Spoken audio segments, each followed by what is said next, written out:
Você abre a sua Bíblia lá no livro de Efésios, capítulo de número 6. Vamos aqui diretamente para a palavra de Deus. E nós estamos aqui dando continuidade à mensagem da semana passada. Estamos falando sobre a reconstrução dos muros, quando Neemias foi levantado como governador diante daquele povo, para que aquela obra fosse concluída, para que aqueles muros fossem levantados. E nós vamos ver aqui o desfecho dessa história. Mas vamos em Efésios 6, capítulo 6, versículo 10. Amém?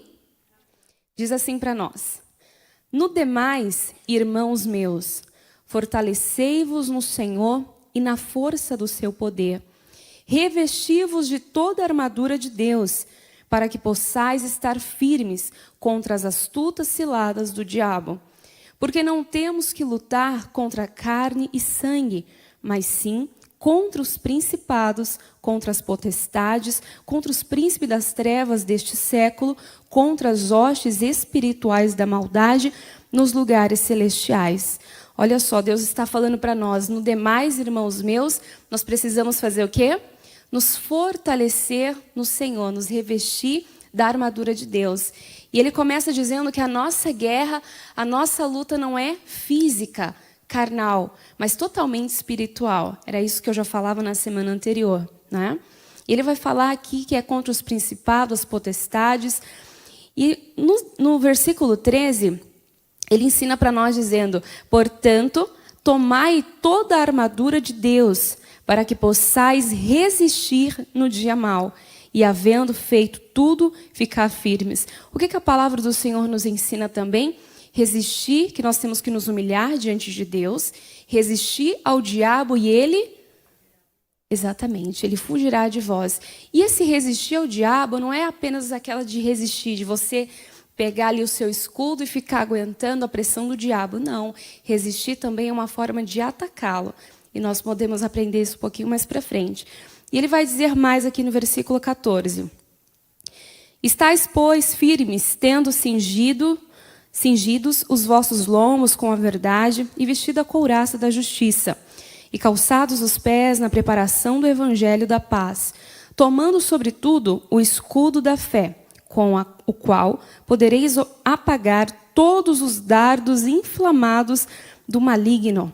Tomai também o capacete da salvação e a espada do Espírito, que é a palavra de Deus. E para finalizar, o versículo 18 fala: orando em todo o tempo, com toda oração e súplica no Espírito, e vigiando nisso com toda perseverança e súplica por todos os santos. Então, a palavra do Senhor está nos ensinando que a chave para nós vencermos as astutas ciladas do diabo, as investidas dele contra a nossa vida, é nos revestirmos primeiro da palavra de Deus. Então, existe uma preparação. A pessoa aceitou Jesus, ela se batizou, agora ela precisa andar em comunhão com a palavra de Deus. Ela precisa se revestir, não é uma vez salvo, como a gente aprende na igreja, uma vez salvo para sempre. Não, é preciso estar andando em comunhão com a palavra. Ele fala aqui: estais, pois, firmes. Porque o nosso adversário, que é o diabo, ele não dorme. Porque o espírito não dorme. Então, ele está 24 horas ali tentando fazer com que nós venhamos... É o tema de hoje, né? O sexto passo aqui para o sucesso, para você ter uma reconstrução de sucesso. É isso, é você não tirar os seus olhos de Cristo. É você não perder o seu foco da palavra de Deus. Volta lá agora, na verdade, você esteve lá semana passada, no livro de Neemias, capítulo de número 4, versículo 16. Neemias, capítulo 4, versículo 16. O que nós aprendemos na semana passada? Que quando a obra estava sendo feita, o inimigo se levantou. E o inimigo usou ali pessoas para tentar fazer com que Neemias e o povo de Deus parasse de construir os muros, parasse aquela obra. E nós aprendemos o tema da semana passada, que é o seguinte: nós não podemos nos distrair enquanto estamos fazendo a vontade de Deus. Então, em todo tempo, nós temos que estar vigilantes, amém? Vocês encontraram aí? Glória a Deus. Gosto de todo mundo do encontro para a gente ir caminhando juntos. Então, no capítulo 4, no versículo de número 16, nós vamos ver mais uma das estratégias que o inimigo usou para tentar parar aquela obra. E sucedeu que, desde aquele dia, metade dos meus moços trabalhava na obra e a outra metade deles tinha as lanças, os escudos, os arcos e as couraças. E os chefes estavam por detrás de toda a casa de Judá. 17. Os que edificavam o muro e os que traziam as cargas e os que carregavam, cada um com uma mão, fazia a obra e na outra tinha as armas. Então, para um pouquinho aí. Se você ler alguns versículos atrás, você vai ver que o inimigo, primeiro ele começa afrontando, menosprezando Neemias, falando para aquele povo: vocês vão se matar de trabalhar? Vocês acham que vai conseguir levantar esses muros, fazer essa obra? Então, a primeira estratégia do diabo para parar aquele povo é levantar com afrontas. Só que Neemias não se deixa ser por vencido. Ele ora a Deus, ele apresenta aquela situação para Deus e ele fala: não vamos tirar a nossa intenção. Não vamos desviar o nosso foco dessa obra. E o diabo não para por aí. O inimigo aqui, usando pessoas para se levantar contra Neemias, eles tentam fazer o que? Até matar o próprio Neemias. Uma das estratégias: vamos nos infiltrar no meio deles e começar a matá-los. Só que aí Neemias fala para o povo, nós lemos isso semana passada até no versículo 14, ele fala: não temais, o nosso Deus que é soberano está conosco, vamos continuar trabalhando. Mas o que me chama a atenção, trazendo para hoje, é que ele fala, aqui vamos ler novamente para você lembrar, no versículo 17, os que edificavam muros, que traziam as cargas e os que carregavam, cada um com uma mão fazia a obra e na outra tinha as armas. Então, qual que era a estratégia do povo de Deus, que Neemias foi usado por Deus ali para falar? Em uma mão, nós trabalhamos na obra, nós reconstruímos os muros. Aqui vamos supor, hoje, né, uma enxada ou uma colher de pedreiro, mais fácil, né? Ali na construção. E na outra mão estava a lança, estava a espada, estava o escudo. O que isso ensina para nós? Vou pedir para o pastor colocar ali no plasma. 1 de Pedro 5,8. Ele coloca ali, eu leio com você. 1 de Pedro 5,8. Sede sóbrios, vigiai, porque o diabo, vosso adversário, anda em derredor, bramando como leão, buscando a quem possa tragar. Então é necessário nós estarmos vigiando. Olha o conselho de Jesus em Mateus 26:41. Ele coloca novamente nos monitores. Mateus 26:41. Jesus fala: vigiai e depois orai, para que não entreis em tentação. Na verdade, o espírito está pronto, mas a carne é fraca. Lembra que nós entendemos que a nossa luta é espiritual? Então, se nós estamos revestidos da força de Deus, da armadura espiritual, a gente precisa se atentar a isso. Vigiar e também orar. Nós aprendemos uma lição importante semana passada, que é necessário orar, vigiar e ter ação prática. Então, eles foram estratégicos também. O inimigo está tentando nos matar, nos destruir. Então, a gente vai continuar com o foco na obra, naquilo que nós estamos fazendo, mas também não vamos bobear, né? Vamos ficar aqui atentos. A mesma coisa no mundo espiritual. Você está focado em reconstruir a sua vida, em reconstruir a sua vida financeira, o seu trabalho, a estudar, a abrir um negócio, a reconstruir o seu casamento, eu não sei. Aquilo que você se propõe, que Deus coloca no seu coração, que você deve fazer, você tem uma direção, um foco, você precisa estar vigiando. É como eu falo, a mãe, o pai, muitas vezes está bem, está com a vida espiritual bem, só que o filho, muitas vezes, não está. E nós precisamos ser essa ponte que vai fazer o quê? Que vai interligar. Eu vou orar, mas eu também vou estar aqui vigiando. Eu vou estar guardando a minha casa. Com o casamento, você vai lá vigiando, né? A esposa não é porque o marido já é cristão, a esposa é cristã, ele entende, então a gente quase não se fala, quando der a gente conversa, e de repente começa a se levantar alguma situação de briga, de contendas, e o casal vai levando. A vigilância é nessas pequenas coisas. Você percebeu que o inimigo está tentando se filtrar, seu filho está diferente, seu filho já não conversa com você, já não tem mais aquela confiança, aquela proximidade, chega para conversar, se aproxima. A gente precisa vigiar. Porque como nós vimos, o diabo, ele é astuto. O pai e a mãe, às vezes, não conseguem ter aquela proximidade com o filho, mas lá no mundo tem aqueles que se aproximam. Tem aqueles que vêm trazer conselhos malignos. No casamento é a mesma coisa. Se o marido não dá atenção para a esposa para o marido, tem alguém lá fora que vai querer dar atenção. Mas o meu marido é cristão, ele sabe que isso é errado. Mas a gente precisa vigiar. Então, eles, em uma mão, estavam fazendo a obra e na outra, com a lança e com o escudo. Enquanto você ora, mas também você está ali vigiando. Jesus estava ali orando, mas viu que os discípulos estavam adormecidos. E nós não podemos perder o nosso foco. Diga graças a Deus. Então, vamos continuar aqui no capítulo 5. Olha uma outra estratégia do diabo para tentar tirar a intenção deles, tirar o foco. Capítulo de número 5, versículo 1. Foi, porém, grande o clamor do povo e de suas mulheres contra os judeus, seus irmãos. Versículo de número 6. Ouvindo eu, pois, o seu clamor, e essas palavras, muito me enfadei. E disse-lhes, nós resgatamos os judeus, nossos irmãos, que foram vendidos a gente segundo nossas posses. E vós outra vez venderíeis vossos irmãos, ou vender-se-iam a nós?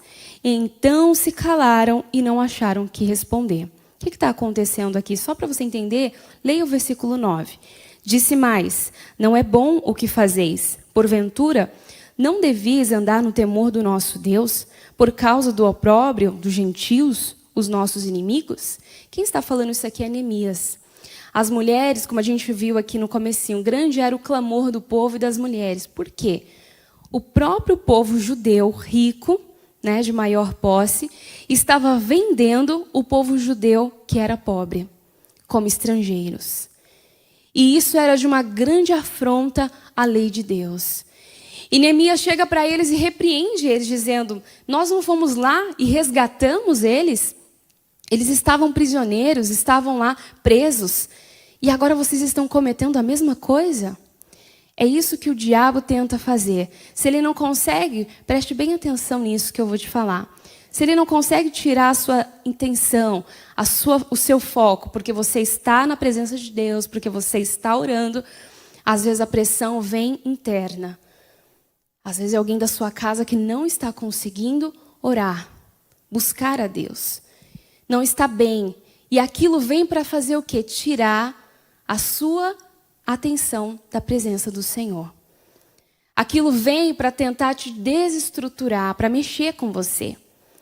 Então preste bem atenção. Aqui Neemias, ele foi, enfático e falou, não, vocês não podem fazer isso, vocês precisam se arrepender.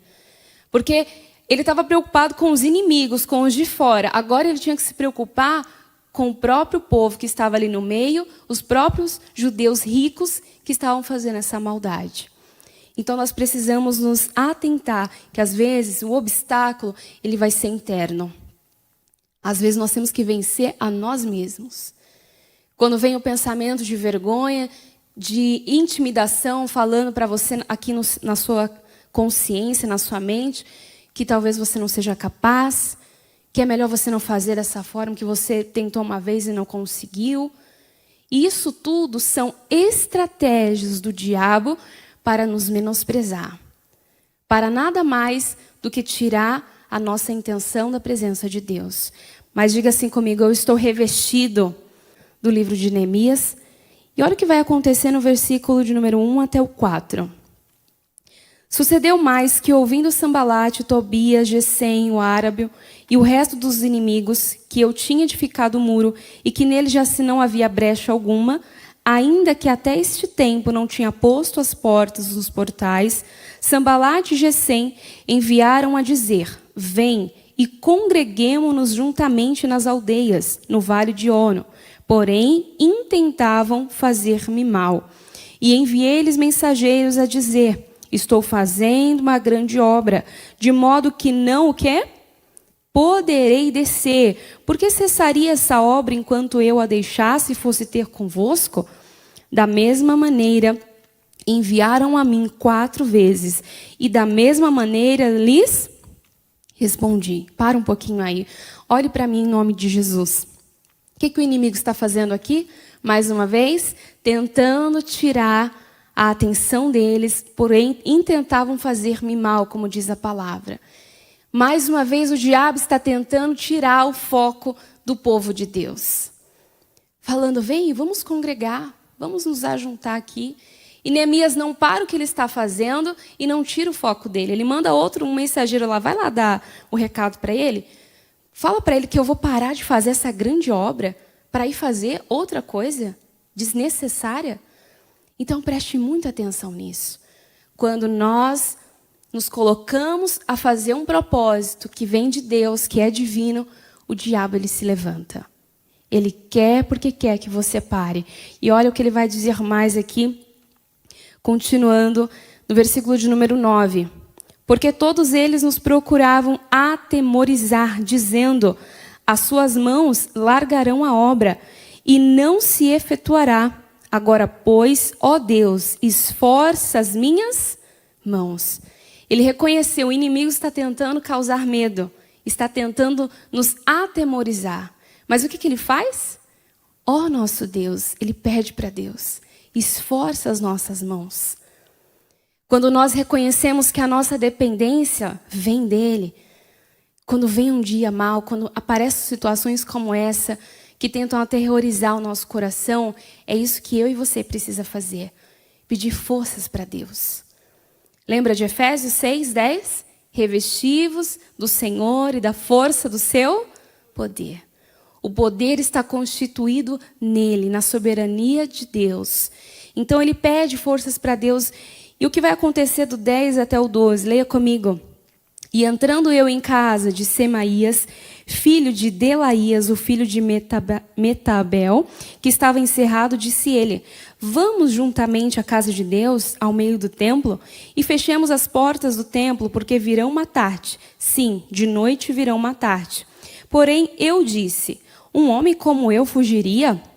E quem há como eu que entre no templo e viva? De maneira nenhuma entrarei. E conheci que eis que não era Deus quem o enviara, mas essa profecia falou contra mim, porquanto Tobias e Sambalate o subornaram. Olha só. O inimigo queria que ele saísse, veio com a mentira, falando: Neemias, estão tentando te matar. Vamos entrar no templo, se esconde lá, que assim você não vai ser morto. Era uma emboscada.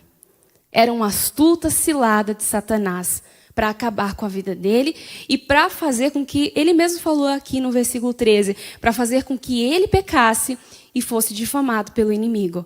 Porque ele sabia que ele não era sacerdote, ele não poderia entrar no templo. E quem entrava no templo sem autorização, naquela época morria. Então ele aqui é estratégico também. Ele sabe responder à altura, o inimigo.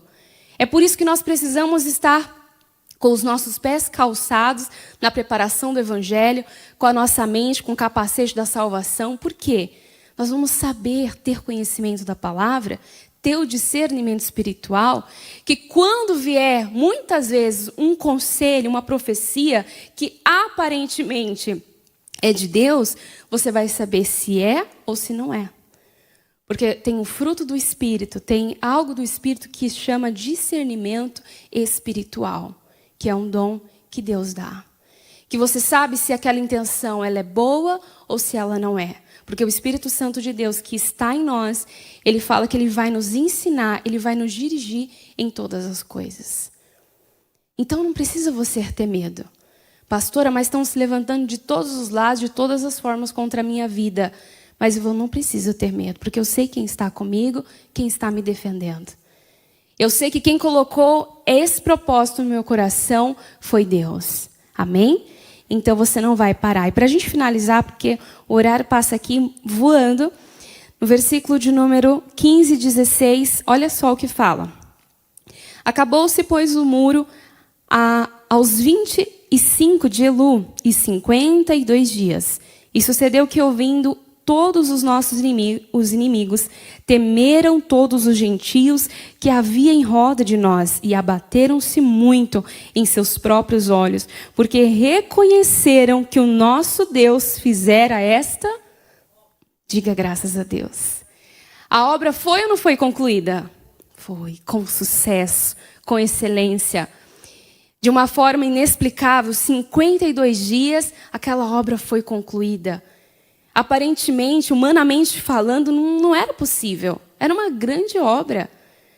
Mas o segredo estava em que Deus esforçava as mãos deles. O segredo estava em que eles não pararam para dar atenção às astutas ciladas de Satanás. Eles se mantiveram firmes no propósito deles. A palavra do Senhor diz que nós temos que olhar para Jesus, o autor e consumador da nossa fé. O nosso foco tem que ser Ele. Não tire os seus olhos de Jesus. Pastora, mas está me dizendo o contrário aqui. O exame, a situação, a conta bancária. Mas nós não vivemos pelo que a gente vê. Vivemos pela fé. É pelos olhos espirituais que você tem que ver essa situação, esses muros sendo reconstruídos. E os muros é a identidade do povo de Deus. Enquanto esses muros não acabarem, enquanto você não chegar no seu propósito, não desista. Não pare. Continue lutando. Em uma mão você trabalha ali no teu casamento, na sua casa, na saúde. Na outra você está vigiando. Você está atacando o diabo com a palavra de Deus, falando para ele, saia da minha casa, saia do meu casamento, saia dos meus filhos, solte a minha saúde.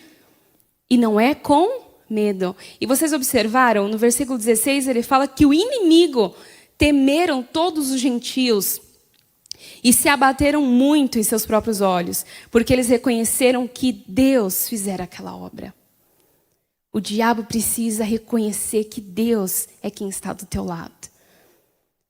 Ele vai olhar e vai falar com essa pessoa, eu não posso. Eu me recordava, pode guardar a sua Bíblia, eu já peço para você ficar de pé, que a gente já vai orar em nome de Jesus. Eu estava falando com meu esposo ontem que não somos nós que escolhemos a Deus, mas Ele nos escolheu, como diz a palavra.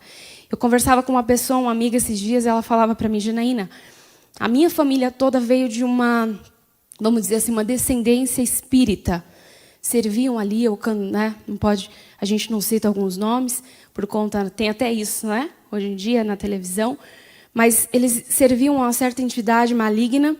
E ela falou assim, toda a família, quando chegou nela, que o pai ia levar ela para oferecer, para começar a servir, chegou lá, a pessoa responsável olhou para ela e falou assim, não, essa eu não posso. E ela ainda não era de Jesus. E olhou para ela e falou assim, o pai olhou e falou, mas por que ela não pode servir? Por que ela não serve? E aquela pessoa responsável olhou e falou assim, porque ela tem uma luz. Eu não sei explicar, mas essa luz aí eu não posso. Ou seja, ela já tinha a marca de Deus antes de servir, antes de aceitar Jesus. Assim é você, é escolhido antes mesmo de ser formado no ventre da sua mãe. Eu e você somos escolhidos. Então, não precisa ter medo, eu falo isso de todo o meu coração para você. Deus tem falado muito isso comigo para trazer essa palavra para vocês. Não tenham medo.